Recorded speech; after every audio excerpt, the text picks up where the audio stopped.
ધનપુરાના પીપેરો ચોકડી પાસે બનાવવામાં આવેલા બિરસા મુંડા સર્કલમાં સ્થાપિત મૂર્તિને વહીવટીતંત્ર દ્વારા હટાવવાની તજવીજના વિરોધમાં સમગ્ર દાહોદ જિલ્લા આદિવાસી પરિવારમાં રોષ વ્યાપ્યો છે તથા બે આદિવાસી યુવાનોની કેવડિયા ખાતે થયેલ હત્યાના સંદર્ભમાં કેવડિયા ખાતે બની રહેલા મ્યુઝિયમમાં ઢોરમાર મારતા થયેલ હત્યા બાબતમાં થયેલ પોલીસ ફરિયાદમાં સ્ટેચ્યુ ઓફ યુનિટી સત્તામંડળ તથા એજન્સીના માલિકનું નામ ફરિયાદમાં દાખલ કરવામાં અને કડકમાં કડક સજા કરી આદિવાસી સમાજને ન્યાય આપવામાં મામલતદાર સંજેલીને આવેદનપત્ર આપી રજૂઆત કરાઈ હતી। આજરોજ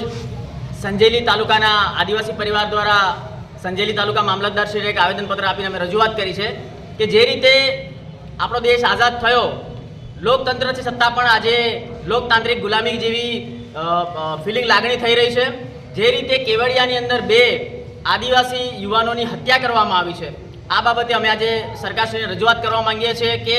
જે સ્ટેચ્યુ ઓફ યુનિટીની જે સત્તામંડળ છે, સ્ટેચ્યુ ઓફ યુનિટીનું સત્તામંડળ તથા જે તે એજન્સી કામ કરી રહી છે, આ એજન્સીનું નામ એફઆઈઆરની અંદર નથી। તો અમારી આજે માંગણી છે કે એફઆઈઆરની અંદર મુખ્ય આરોપી તરીકે સ્ટેચ્યુ ઓફ યુનિટીના સત્તામંડળ અને જે એજન્સી છે એજન્સીના મુખ્ય માલિકનું નામ આવે એવી અમારી માંગણી છે। સાથે સાથે બીજી માંગણી અમારી એવી છે કે ધાનપુરની અંદર પીપેરો 4 રસ્તા ઉપર જે બિરસા મુંડાનું સર્કલ બનાવવામાં આવ્યું છે, જે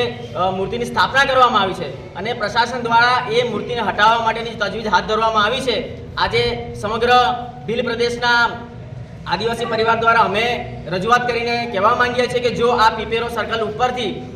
આ જે મૂર્તિ છે એને 1 ઇંચ પણ જો હટાવવામાં આવશે તો ત્યારબાદ આદિવાસી પરિવાર આ વસ્તુને સાંખી લેશે નહીં। એટલે આ મૂર્તિને જે સ્થાને છે ત્યાં રહેવા દેવામાં આવે અને આને હટાવવાની જો કોઈ તજવીજ કરવામાં આવશે તો આગળની જે કંઈ પણ આદિવાસી પરિવાર દ્વારા આંદોલન કરવામાં આવશે એની સંપૂર્ણ જવાબદારી પ્રશાસનની।